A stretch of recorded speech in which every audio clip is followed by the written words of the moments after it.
میں علامہ اقبال کے خادم سے ملا جس کی پوری زندگی علامہ اقبال کی خدمت میں گزری۔ میں نے کہا کہ علامہ صاحب کی کوئی عجیب بات زندگی میں دیکھی ہو تو بتاؤ۔ تو مولانا کہتے ہیں کہ اس نے کہا کہ زندگی میں اقبال نے مجھ سے وعدہ لیا تھا کہ بیان نہیں کرنا، اب چونکہ فوت ہو چکا اس لیے آپ کو بتا دیتا ہوں۔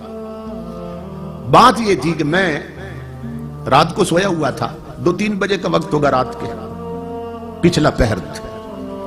علامہ اقبال نے مجھے آ کے جگایا، کہنے لگا میرے ایک خاص مہمان آئے ہیں، جاؤ ان کے لیے لسی لے کے آؤ، تازہ لسی بنوا کے لا۔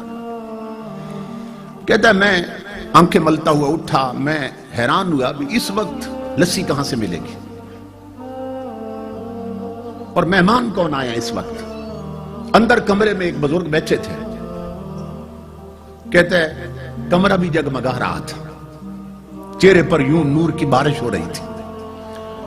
تو میں گیا کچن کی طرف برتن لینے کے لیے، اقبال نے کہا نہیں برتن میں خود دھوں گا، خود دھو کے نہ اقبال نے برتن مجھے دیا اور کہنے لگا کہ جاؤ لسی کے حصے لے کے آؤ۔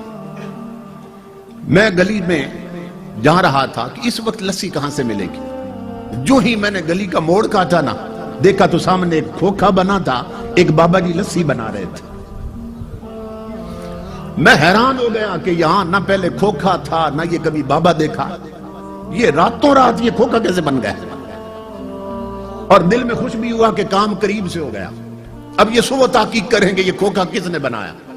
کہتا ہے میں نے انہیں کہا 2 جار کے علاج مجھے لسی بنا دے، انہوں نے لسی بنا کے دی۔ میں نے ان بزرگوں سے کہا، میں نے کہا کتنے پیسے ہیں، تو مسکرا کر فرمانے لگے، کہنے لگے لے جاؤ، اقبال سے ہمارا معاملہ چلتا رہتا ہے۔ کہتا میں بڑا حیران ہوا، یہ اقبال کو بھی جانتے اور میں انہیں نہیں جانتا۔ خیر میں لسی لے آیا، اقبال نے برتن پکڑا، کہنے لگا بیٹھو اپنے کمرے میں، لے گئے لسی مہمان کو پیش کی۔ اب میں اگلے حکم کا منتظر تھا کہ مہمان رات ٹھہریں گے یا جائیں گے۔ تھوڑی دیر کے بعد مجھے آواز آئی کہ مہمان اٹھ کھڑے ہوئے۔ اقبال دروازے تک چھوڑنے گیا، بغل گیر ہوئے، مانکا کیا اور دروازے سے باہر نکلے۔ وہ کہتا ہے میں بھی دوڑ کے نکلا، میں نے کہا کہ آپ علامہ صاحب آرام کریں، میں دروازے بند کر دیتا ہوں۔ علامہ صاحب اندر چلے گئے۔ وہ نوکر کہتا ہے اللہ کی عزت کی قسم لوگوں، جب میں نے باہر جھانکا نا، آدھی رات کو آئے اور آدھی رات کو جا رہے ہیں، یہ مہمان ہے کون؟ تو میں دیکھ کر حیران ہو گیا کہ اس مہمان نے ایک قدم اقبال کے دروازے سے اٹھایا اور دوسرا قدم گلی کے آخری کونے پہ رکھ دیا اور غائب ہو گئے۔ میں دوڑ پڑا پیچھے کہ اتنی عجیب شخصیت اور اتنا بڑا قدم میں نے زندگی میں نہیں دیکھا، یہ کون ہے، کہاں گئے؟ کہتا ہے جب میں گلی کے کونے پہ پہنچا تو حیرت میں اضافہ ہو گیا کہ نہ وہ کھوکھا تھا نہ وہ بابا تھا، مہمان بھی غائب، کھوکھے والا بھی غائب۔ وہ نوکر کہتا ہے میں پلٹ کے آیا، میں اقبال کے قدموں پہ گر گیا۔ میں نے کہا اقبال زندگی بھر میں نے تیری خدمت کی ہے، خدا کا واسطہ ہے مجھے بتا یہ آنے والے کون تھے اور وہ کھوکھے والا کون تھا۔ میں جب بہت رویا تو اقبال نے کہا ایک شرط پہ بتا دیتا ہوں کہ میری زندگی میں راز فاش نہیں کرو گے۔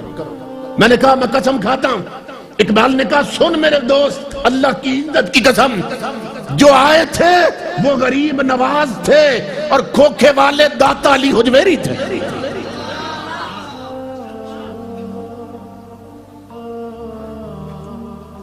فنا کیسی بقا کیسی جب اس کے آنچ نہ ٹھہرے۔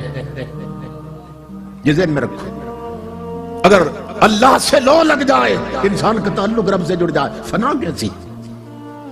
ہم مجبور لوگ ہیں، ہمیں جس سے پیار ہو جائے، ہم نہیں چاہتے ہمارا محبوب مٹی میں ملے، حالانکہ ہم مجبور ہیں، مگر محبت کا تقاضا یہ ہے کہ محبوب مٹی میں نہ ملے، محب کبھی نہیں چاہتا، تو ہم مجبور ہو کے نہیں چاہتے کہ یار مٹی میں ملے، وہ قادر ہو کے اپنے پیاروں کو مٹی میں ملنے دیتا ہے۔ فنا کیسی بقا کیسی جب اس کے آنچ نہ ٹھہرے، کبھی اس گھر میں آ نکلے کبھی اس گھر میں جا ٹھہرے۔ امام الانبیاء کے غلاموں، زندگی جب ایک جیسی نہیں ہوتی تو قبر کے احوال بھی ایک جیسے نہیں ہوتے.